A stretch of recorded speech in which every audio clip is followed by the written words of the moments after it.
Indeed, the world of wokeness provides endless morality tales for our times. You've probably heard about this character called Sam Bankman-Fried or Bankman-Fried and the collapse of FTX. Sam Bankman-Fried. What a great name.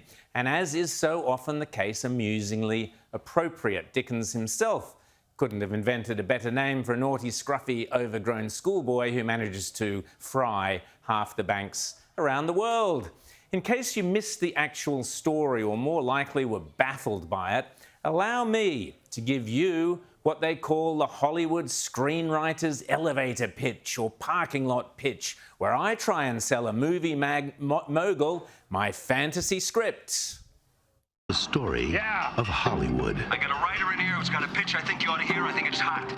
We open outside San Quentin. The Graduate, Part 2. And Mrs. Robinson had a stroke, so she can't talk. It's gonna be funny? Yeah, it'll be funny. Griffin Mill is a hotshot studio executive. Yes. Angelica, Griffin Mill. Oh, hi. Good to see you. Malcolm McDowell. Hi, how are you? Hi, Bert. Good to see you. How you doing? He's heard every pitch. That's exactly right. It's Out of Africa meets Pretty Woman. He knows all the angles. We're gonna have to have a little sex in this. So here we go. Here's my pitch. Okay, there's this typical lonely, geeky millennial kid, right? He was even born at the cradle of wokeness and geekiness, Stanford University. And as he grows up, he's surrounded by squillionaires and big tech moguls. And obviously, he fancies himself as a young Steve Jobs or Mark Zuckerberg or whatever. And when he's not busy playing video games or going on Twitter, he gets into all this online cryptocurrency, Bitcoin stuff. Cryptocurrency? What's cryptocurrency? Well, yeah, you know, it's this fantasy money which isn't actually really money. It's just numbers on a computer program or an algorithm or whatever. And people buy it online and then someone else buys it. You know, you make way more money out of it. Yeah, of course, it's a Ponzi scheme, but we need it for the plot structure. No, I know it sounds stupid, but this is Hollywood. Remember, people will buy anything, even cryptocurrency. Anyway, this geeky guy, he spots an opportunity to make a killing by trading on the difference between Bitcoin in Japan and Bitcoin in America, and so he sets up his own Bitcoin hedge fund. A hedge fund? What's that? Oh, yeah, okay. Well, it's like where you take a load of other people's money and invest it, and then you get more money to pay the other people with that money. Yeah, okay. Yeah, it's a Ponzi scheme, that's it. Yeah, I know. So, you see, he's running a Ponzi scheme on top of a Ponzi scheme. Haha, that's the twist. It's like The Big Short meets Bernie Madoff.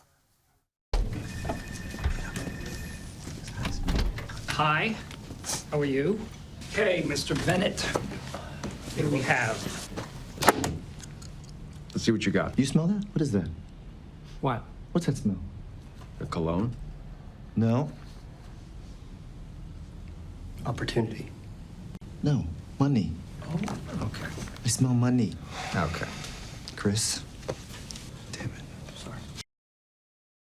Anyway, this guy, before you know it, he's got a $40 million penthouse in the Bahamas and he's spending $2.5 grand a day on food. Everybody's talking about him because he goes to all these meetings with all these financial dudes, but he just sits there playing video games on his laptop and they're all like, this guy must be some kind of millennial friggin' genius whiz kid because he just sits there playing video games while these multi-million deals are going down. So wow, he must be so cool. Let's give him millions more. Of course, what they don't realise is he's playing video games because that's all he knows how to do. Yeah, it's kind of Forrest Gump meets Chauncey Gardner.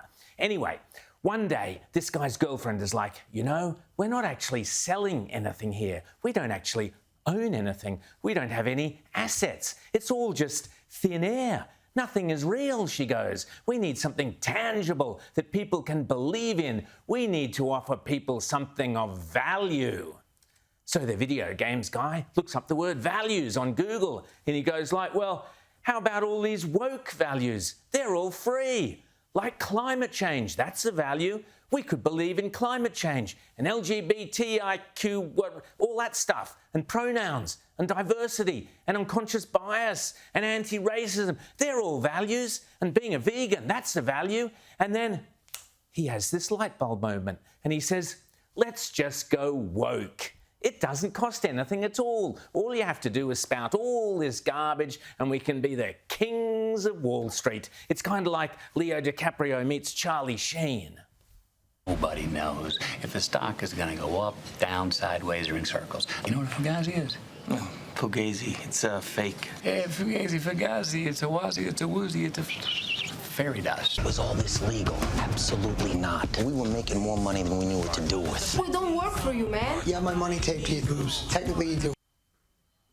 And so they go woke, and everybody loves them even more, and they give them billions of dollars, and they give billions to the Democrats, and they give billions to Ukraine, and billions to climate change, and billions to transgender clinics, and everyone is like, this is the coolest financial dude on the planet. And then what happens? The ending? Oh well, that's the best bit. I've written this fantastic speech where everybody realizes they've all been conned. It's like Robert Shaw in The Sting. The moment he realizes he's been had, it turns out all that woke stuff, all the global warming and gender stuff and anti-racism, all of that, it was all a complete con, just a front. It was even faker than the cryptocurrency and faker than the hedge funds. With the woke stuff, it's a Ponzi scheme on top of a Ponzi scheme on top of a Ponzi scheme. How does it all end? When the whole world goes woke, all the businesses go woke, all the governments go woke, and all the banks and financial institutions go woke. Kind of like this.